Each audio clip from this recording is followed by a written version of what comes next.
김해동의 기후위기와 세상만사. 올여름 더위 어떻게 달랐을까? 살인 폭염 진입. 우리나라 올해 여름 기후의 특성은 돌발성 집중호우, 지독한 열대야의 연속 그리고 관측되는 기온보다 훨씬 높은 체감온도를 들 수 있습니다. 올해 여름의 낮 최고온도는 기상관측 역사상 역대급이었던 1994년, 2016년, 2018년에 한참 미치지 못하는 수준입니다. 그럼에도 사람들은 올해 여름이 너무 힘들다고 합니다. 그 이유는 무엇일까요? 그것은 습도를 감안한 체감온도로는 기상관측 역사상 역대 두 번째로 높았고 야간 열대야는 단연 최악이었기 때문입니다. 올해 여름의 더위는 과거와는 유형이 다른 폭염이었던 셈입니다. 또 올해 여름엔 좁은 영역에 돌발성 폭우가 내리는 강수 유형도 도드라졌습니다.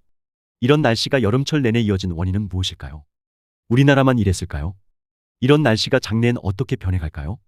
올해 여름은 습도가 평년에 비하여 10% 이상 높았고 야간 열대야가 연속해서 이어졌고 야간 고온의 수준 자체도 무척 높았습니다.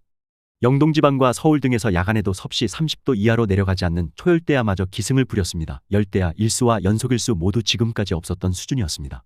7월에 경기도와 경북에서 기상청의 비공식 관측 자료인 자동기상관측 사이트에선 최고온도가 섭씨 40도를 넘어설 정도로 초고온이 나타난 날도 있었습니다. 하지만 일 최고온도 자체는 작년의 수준에도 미치지 못하였고 역대급 고온의 해와는 거리가 멀었습니다. 하지만 기온과 습도를 감안한 체감온도 기준으로는 기상관측 역사상 최상위 수준이었습니다. 이런 여름기후가 나타난 원인은 7월 장마 시작 시기부터 계속해서 남풍 계열의 고온다습한 공기가 우리나라로 유입된 데 있습니다. 올해는 작년 여름에 정착된 강한 엘니뇨가 봄에 해소되고 여름부터 라니냐로 변하는 해였습니다. 이런 해에는 전 세계적으로 이상고온 등의 기후재해가 크게 증가하는 특성이 있는데 동아시아의 경우엔 북태평양의 서쪽 해역, 즉 우리나라의 남쪽 해상의 수온이 크게 오르고 북태평양 고기압이 발달하는 특성이 나타납니다. 실제로 우리나라 부근 해상의 표층 수온은 동경 140도보다 동쪽의 열대 해상보다도 더 높았습니다. 해양은 육지보다 훨씬 많은 열을 머금고 있기 때문에 육상의 지표면과 달리 야간이 되어도 수온이 낮아지지 않습니다. 수온이 높은 해상에서 고온다습한 공기가 만들어지고 그 공기가 우리나라로 끊임없이 유입되어 습도가 높은 후텁지근한 날씨에 지독한 열대야를 만들었습니다. 높은 습도가 지독한 폭염을 만들었는데 이것은 지금까지 경험해왔던 더위와는 다른 유형이었습니다. 그리고 이런 고온다습한 공기가 장마철에 장마전선으로 유입되면서 선상 강수대를 만들어 아주 협소한 지역에 비가 집중되었고 장마 이후엔 좁은 지역에 돌발성 폭우를 쏟아붓는 스콜성 소나기를 만들었습니다. 선상 강수대란 장마전선 상에서 마치 선과 같이 좁은 영역에 비가 집중되는 현상을 가리키는 말입니다. 이런 돌발성 폭우 현상은 최근에 매년 기승을 부리고 있지만 올해엔 더욱 도드라졌습니다. 이런 종류의 폭우는 기상청도 폭우가 내릴 좁은 지역을 시간을 두고서 예측하기가 어렵습니다. 그래서 새로운 유형으로 자리잡고 있는 이런 강수는 기상청 예보에 기댄 방제 활동으론 대응할 수 없기 때문에 대형 기후재해로 연결되기 쉽습니다. 2024년의 폭염은 해외에서도 심각하였습니다. 대표적인 사례로 멕시코와 미국 서부 지역 그리고 인도와 파키스탄의 지독한 고온 현상을 들 수 있습니다. 일본의 경우에도 우리나라보다 훨씬 심각한 고온과 폭우 피해가 이어지고 있습니다. 멕시코에선 3월 중순부터 때이른 폭염이 발생하여 장기간 지속되면서 큰 피해를 냈습니다. 폭염으로 인한 인명피해가 매년 2~3명에 지나지 않았던 멕시코에 이른 봄부터 한여름에 이르기까지 섭씨 50도를 넘나드는 지독한 폭염이 5차례나 이어졌습니다. 그 결과로 열사병과 탈수로 수많은 사람들이 목숨을 잃었습니다. 폭염 발생의 원인은 멕시코만의 남부와 중앙아메리카 북부를 중심으로 상층 고기압이 자리를 잡아서 강한 열돔 현상을 만들었기 때문이었습니다. 우리나라의 여름철 초고온 현상도 북태평양 고기압과 티베트 고기압이 동아시아 상공을 덮어서 열돔 현상을 형성할 때에 나타납니다. 멕시코 폭염으로 5월 말에 섭씨 40도에서 45도의 고온이 이어지자 밀림의 원숭이들이 열사병으로 정신을 잃고 나무에서 떨어져 바닥에 나뒹굴었습니다. 그 중에서 150여 마리는 죽음을 맞았고 나머지는 장기간 치료를 받은 후에 숲으로 돌아갈 수 있었습니다. 이 기간에 앵무새, 박쥐 등 여러 종류의 야생동물들도 고온으로 집단 폐사하였습니다. 인도와 파키스탄에서도 때이른 폭염이 3월부터 기승을 부렸습니다. 5월엔 16개 이상의 도시에서 섭씨 45도를 넘어섰는데 특히 라자흐스탄 서부 지역에선 기온이 섭씨 49도까지 치솟았습니다.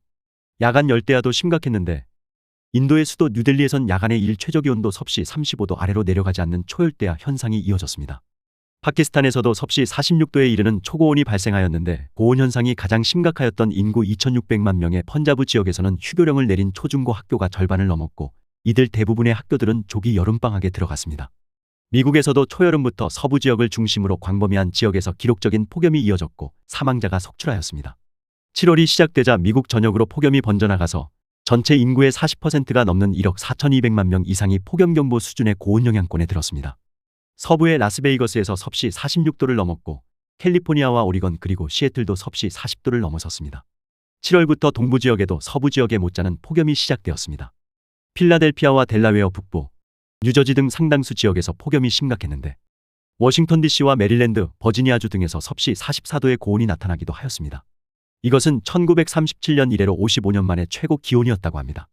유럽과 인도에서 봄철부터 극심한 폭염이 기승을 부렸던 2022년 5월에 세계기상기구 사무총장은 스위스 제네바에서 세계보건기구와 공동 기자회견을 열어 다음과 같은 발표를 했습니다.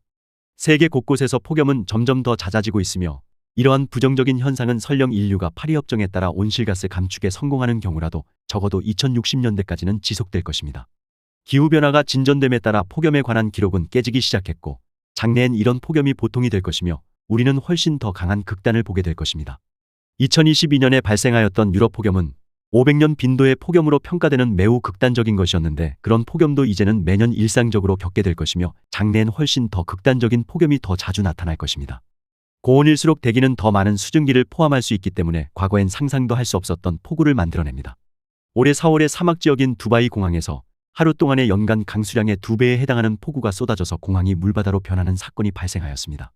남반구의 가을인 5월에 브라질 남부 지역에서 사흘 동안의 3개월치 이상의 강우량에 해당하는 폭우가 쏟아져 200여 명의 인명피해와 12만 명의 이재민을 냈습니다. 이런 대형 폭우 사건도 이젠 지구촌 곳곳에서 일상적인 일이 되었습니다. 올해의 폭염과 폭우는 우리가 맞이할 폭염과 폭우 중에서 가장 낮은 수준의 것에 지나지 않는다는 말입니다. 이제 우리는 살인적 폭염이 일상이 되는 시절에 입구로 들어섰습니다. 기후위기를 방치해온 가혹한 대가를 받기 시작한 것입니다. 이제라도 이 시대의 최우선 과제는 지역개발과 경제성장이 아니라 기후위기 대응이어야 합니다. 미룰수록 더 큰 후회를 만들게 됩니다. 더 칼럼니스트